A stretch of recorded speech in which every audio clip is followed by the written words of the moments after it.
What up, my guys? Welcome to another show, man. It's NBA Talk with Jay Money and the Shark. We back. It's another day. It's Thursday. We're trying to get some cash, man. It's us against the bookies. Let's get some cash. Jay Money and the Shark. We like cash quick, fast. You see what I'm saying? Head over there to jmoneyismoney.com. Get one of them shirts, man. If y'all don't mind supporting the channel one time for the one time. You get a shirt, you put it on, and we gonna cash, man. What's up with you, Shark? Everything cool with you, my brother? Absolutely. Taking a breath here. April 21st, 2022, Thirsty Thursday. Happy hour hoops. As Jay said, we like cash quick, fast. Been a little bit of a struggle in the playoffs, obviously, so far. A lot of things going on, a lot of angles. And as we've discussed numerous times, the playoffs are one-offs. Every single game is a one-off. Peak motivation on both sides. 3 games tonight. A lot of angles to look at. Jay Money, lead the way. Let's get into it. Yeah, 3 games, man. It's all business, my guy. And we got Scott Foster in the chat as well, man. So let's get to it. First game up, we're going over to the streets of Minnesota. You got the series tied 1-1, right? Shark, it's a whole new series now, man. You got the Wolves back at the house. First playoff game, official playoff game in a while. Maybe since some jitters here. They are the team that's coming off a loss. Do you see a zigzag in this series here, Shark? This is tough. And as you mentioned, the last playoff game was a long time ago, and I will bring this to attention. The coach of the team at that point in time was Tom Thibodeau, and it was a roster centered around a second-year Karl-Anthony Towns, Jimmy Butler, Jamal Crawford, Derrick Rose, and these boys. And they did lose in the first round, 2017, 2018, to the Houston Rockets, of course, back in the day. James Harden and the boys were the second class of the West behind the Warriors. But when you're looking at here is a really tough cap, if we're being super honest. And we discussed this last year on record. One of the hardest things to cap is when a top seed is going on the road in game 3, having lost one in their home stadium, needing to reset home court advantage. So just as much as you get home game 1 for a really juiced up, focused Minnesota group, you do get Memphis at a deficit point in the series. If we're really tracking the number, however, the number has told us a story within this series. Game 1, matinee, Memphis -6.5, outright loss. Then it came up to 7, which is obviously important. That hook showing us strength, and they did blow them out, which was our top play a couple days ago. Now it comes down from 7 to 2. It should be 4 for neutrality. This line is all over Minnesota. And you look at what Minnesota did in the regular season on a +2 at home against Memphis. 119-114 win. You also look at what Minnesota did against the Clippers in the playing game. Wasn't an official playoff game, but it was a playoff atmosphere. This is going to be tough tonight. If I'm looking at just numbers, and I do want to make this point, as obviously I put a bit of a shit product on record through the playoffs so far, just looking at line functionality, nothing else, the model that I've used for years, every single game, it is 10-7 over all the games, the line functionality model. Line functionality for this game is a Minnesota take. That is 10-7 across all the games so far. Nothing official here. Number is Minnesota. A lot of narratives to Memphis. Jay, talk to me. Yeah, I kind of think that the Grizzlies get back on track here. You talk about the top seed as well. They're number 2 seed. And the Wolves are a young team right now. Well, obviously, no one even expected them to be in the playoffs. So, or even maybe even win a game. They got the first one. I think that the Grizzlies kind of reset home court here. The Grizzlies kind of get acclimated because the playoff crowd, it's a lot of pressure on you as well. So this is how I see it. These young guys not really ready for the moment. The Grizzlies, they won game 1 of last year's playoffs and then proceed to lose the next 4. I kind of think it may be the other way around this year. They lost game 1, got smacked in the mouth like, all right, come on, guys, let's get it going. So with this, there's been their second straight year in the playoffs. I believe they're a little bit more ready for the moment, even though the line is on the Wolves. Somewhat, I do think that the books are just, they do have to give these home teams a lot of credit here, even though, I mean, we knew that the Sixers were, even though they got it done, it was probably a luck box, but the fact that they came back, they did show that they were the better team.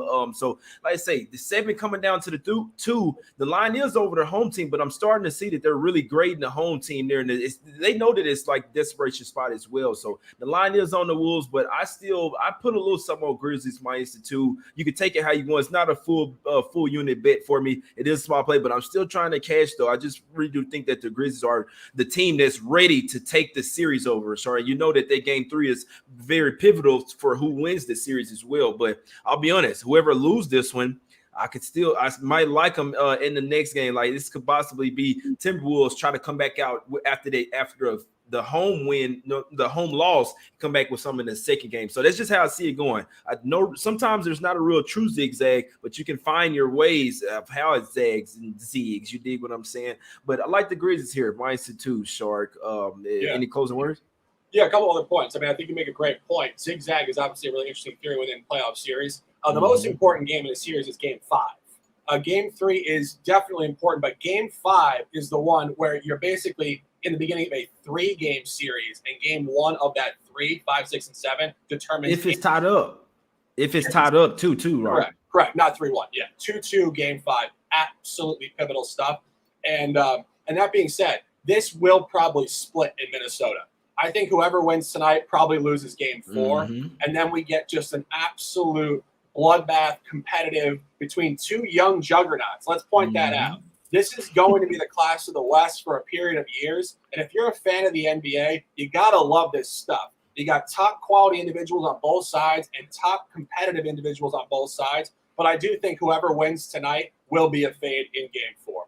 Yeah, I'm right there with you on that. I think the Grizzlies come out here, want some, and try to get home court advantage back after losing that first game. And I also think they kind of found some as well with not playing Adams as much. Found some with Jaren Jackson Jr., Garden Cat, all types, being more physical. So it's always it'll go how the game is ref.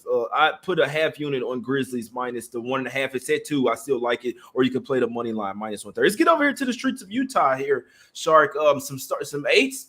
Popping up, man. Luka's not playing. And Shark, I kind of said, because I'm like, hold on. I want to wait. Even though I already took it, I took some +7 earlier. I'm like, I want to wait, not put, the full unit on it yet, because I want to see if Luka's in or out. Obviously, if he's in, then the line's going to plummet, but I wouldn't like it as much. I need him to still be out so that the Mavs keep playing with their core group of guys that they have now, and Luka's probably not 100% as well. So he'll probably come back in the next game. We'll probably still win, but it'll be obviously a different line. But I like the Mavs here plus the points, Shark. Even if the Jazz win this game, I don't see them winning by margin. Defense travels. The Mavs obviously have the better defensive team. They figured something out with as well, trying to pull Gobert out from the paint. Got 3-point shooters like Finney-Smith, Kleba hitting threes. Brunson, I can see him having 30 once again. The Jazz are not a dominant defensive team other than Gobert, guys. I like the Mavs here plus the points with a shot to win this one here, Shark. Could you talk me out? No, I wouldn't. And we talk about line functionality. I'm really going into that. When I've beaten playoffs in previous years, I was not thinking it at the deepest level and putting quarters and halves. And a couple people on Twitter said, don't bet quarters and halves. I appreciate you guys' opinion. You guys are passionate human beings. I'm trying to figure out the crap just as much as you guys are. And the playoffs are such a new thing. So sticking with line functionality here, this is a Dallas number. When you look back at the numbers in Dallas, of course, without Luka, Jazz -5.5 twice and did split.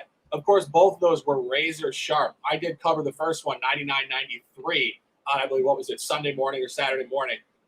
But the second game was tied in the middle of the fourth quarter. Jazz were up 6, and then the Mavericks did make a very aggressive late push the last 6 minutes of that game.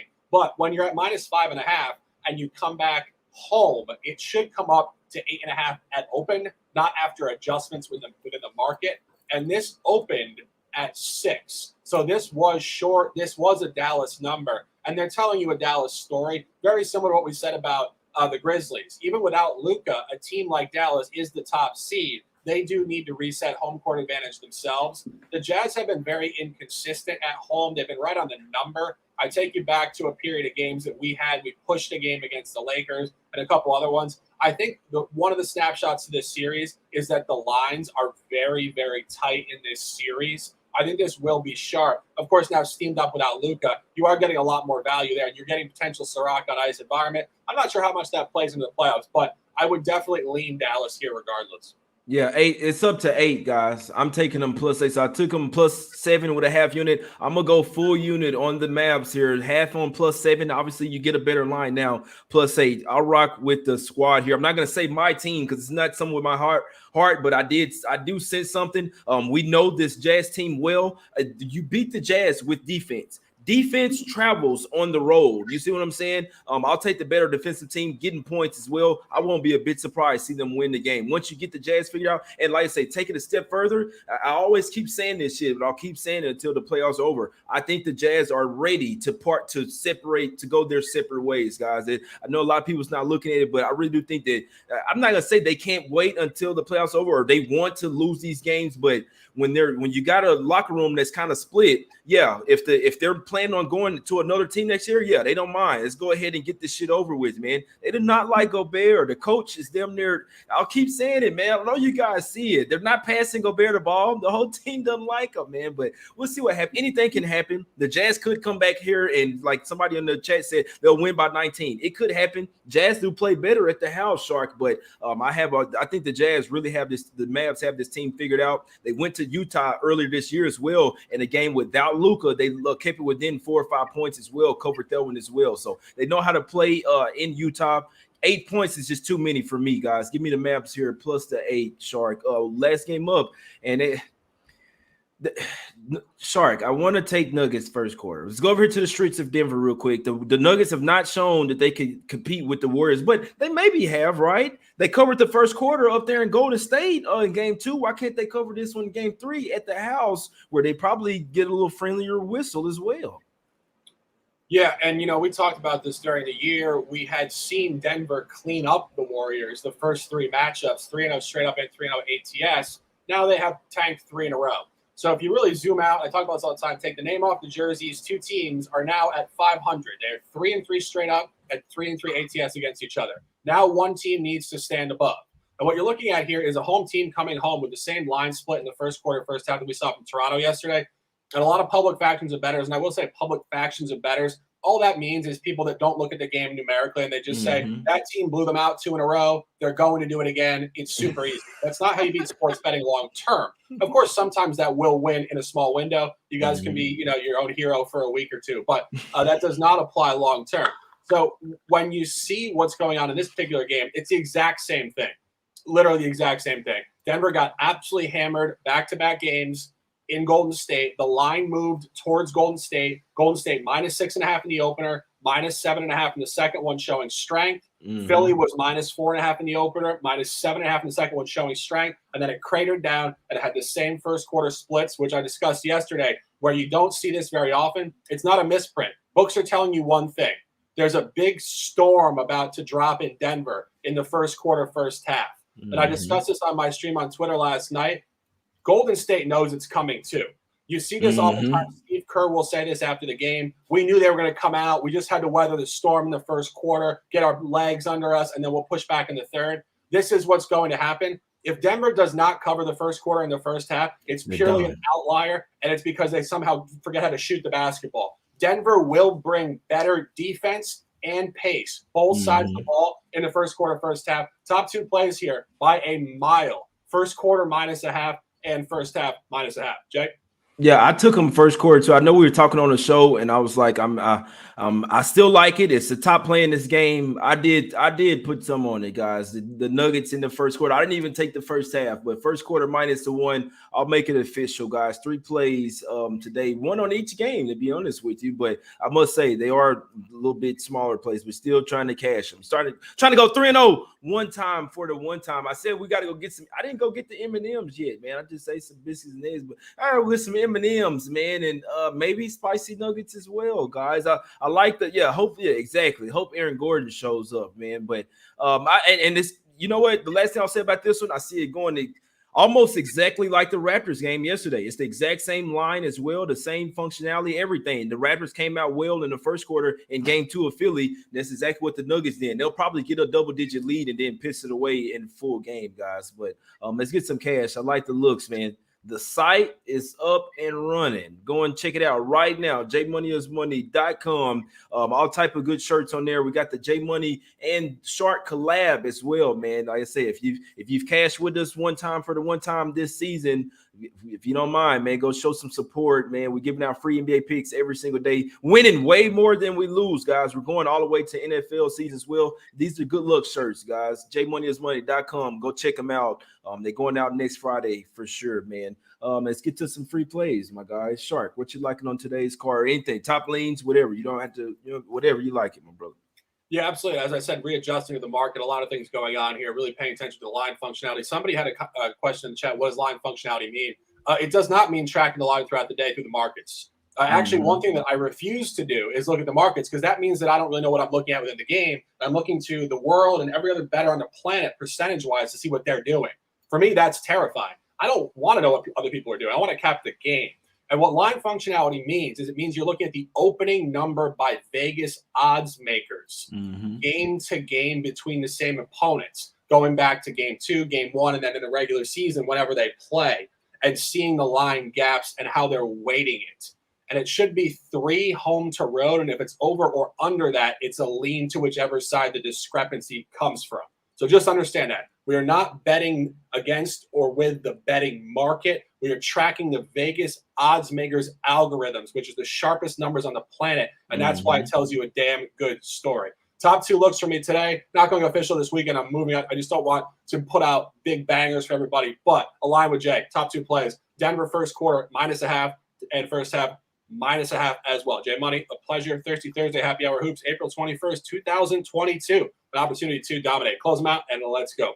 Yeah, man. And y'all go check out the site as well. jmoneyismoney.com. Get that shirt, man. The J Money and the Shark collab shirt. Like I say, either one of us, man. It's this collab of both of us. The pros, 50% of the proceeds go to my guy Shark as well, man. It's just helping the channel grow. It's helping us support, make us want to do this even more, man. We do show really 7 days a week, man. You see what I'm saying? But for me, I'm going with Nuggets first quarter -1. I still like the first half as well, but I just didn't get there. I hadn't betted.